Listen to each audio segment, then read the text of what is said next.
भूतिया सड़क 16 जुलाई 2012 कसरी घाट।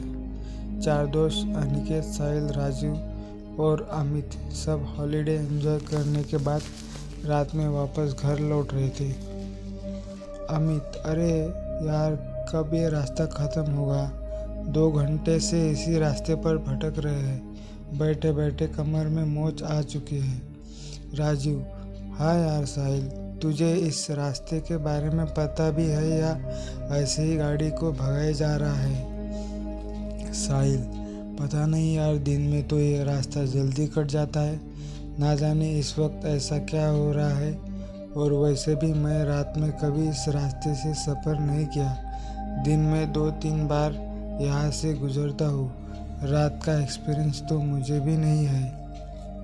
वो वापस में बात ही कर रहे थे कि तभी उन्हें पीछे से एक ट्रक की तेज हॉर्न सुनाई देती है। वो गाड़ी लगातार इनकी गाड़ी को ओवरटेक करने की कोशिश कर रही थी।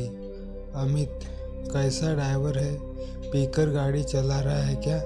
इतने में उस ट्रक ने इनकी गाड़ी को एक तेज टक्कर दी और लगातार हॉर्न बजाता रहा।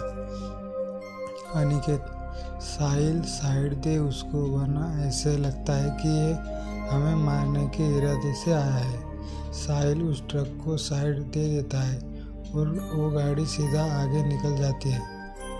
साहिल: तुम लोगों ने उस गाड़ी को देखा? ऐसा लग रहा था कि जैसे खंडर से निकाला हो। ऐसा लगता है 200 साल पुरानी ट्रक हो। वो लोग इस इंसिडेंट से घबरा गए थे। तकरीबन 10 मिनट बाद गाड़ी एक पुराने कब्रिस्तान से गुजरती है। उस हाईवे पर एक कब्रिस्तान भी पड़ता था। गाड़ी जैसे उस कब्रिस्तान से गुजरती है, उन्हें कब्र के पास वही पुरानी ट्रक दिखती है जो थोड़ी देर पहले उनकी जान की दुश्मन बनी थी। राजू: साहिल, गाड़ी रोक, वो देख। अमित: अरे ये तो वही ट्रक है जिसने हमें परेशान कर दिया था। साहिल: मुझे लगता है कि हमें एक बार जाकर देखना चाहिए कि बात क्या है। अमित: तू पागल हो गया है क्या? आधी रात इस तरह कब्रिस्तान में जाने की बात कर रहा है? अरे मरना है क्या? अमित उन्हें वहां जाने से रोकने की कोशिश करता है, लेकिन तभी उन्हें उसी ट्रक से एक आदमी उतरता दिखता है जिसने काले कपड़े पहने हुए थे और उसके सर पर एक टोपी थी। वह लगभग 7 फीट लंबा और हट्टा कट्टा था। यह देखकर ना जाने क्यों सबकी उत्सुकता और बढ़ गई और अमित के अलावा सभी उस आदमी के बारे में पता लगाने के लिए उत्सुक हो गए।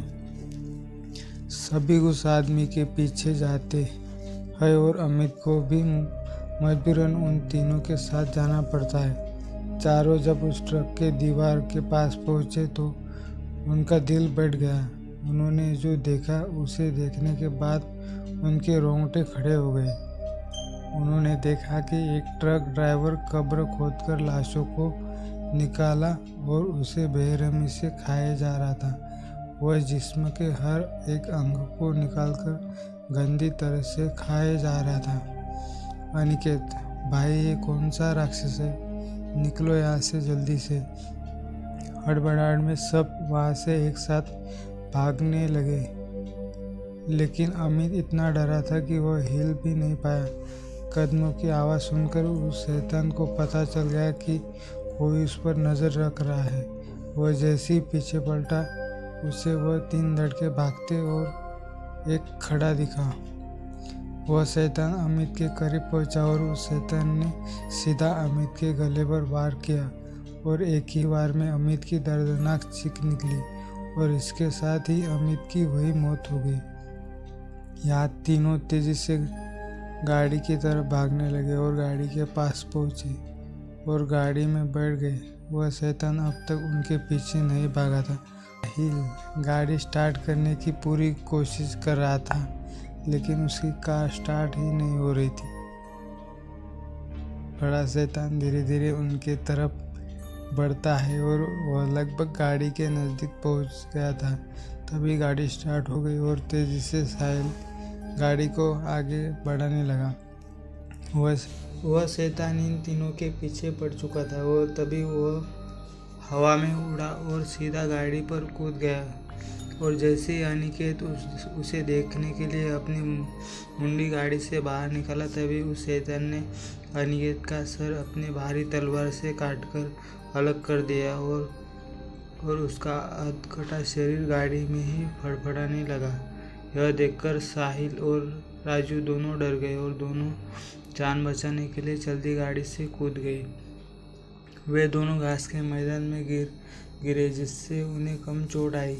वे दोनों सांस दबाए घास में लेटे रहे, लेकिन उनके डर को उस शैतान ने महसूस कर लिया और फिर शैतान को राजू एक कोने में दिखा। तभी वो शैतान अपने लंबे नाखून और धार तलवार से राजू पर वार किया, जिससे उसकी दर्दनाक चीख निकल आई और उसकी मौत हो गई। उस शैतान ने साहिल को नहीं देखा था और साहिल भी राजू की मौत के वक्त वहाँ से निकल चुका था, जिसकी वजह से वो बच गया। उस रात कसेड़ी घाट हाईवे पर जो भयानक हादसा उनके साथ घटा, उससे सभी को ये सीख लेनी चाहिए कि अंधेरी रातों में भूतिया रास्ते से गुजरने का अंजाम कितना खौफनाक हो सकता है।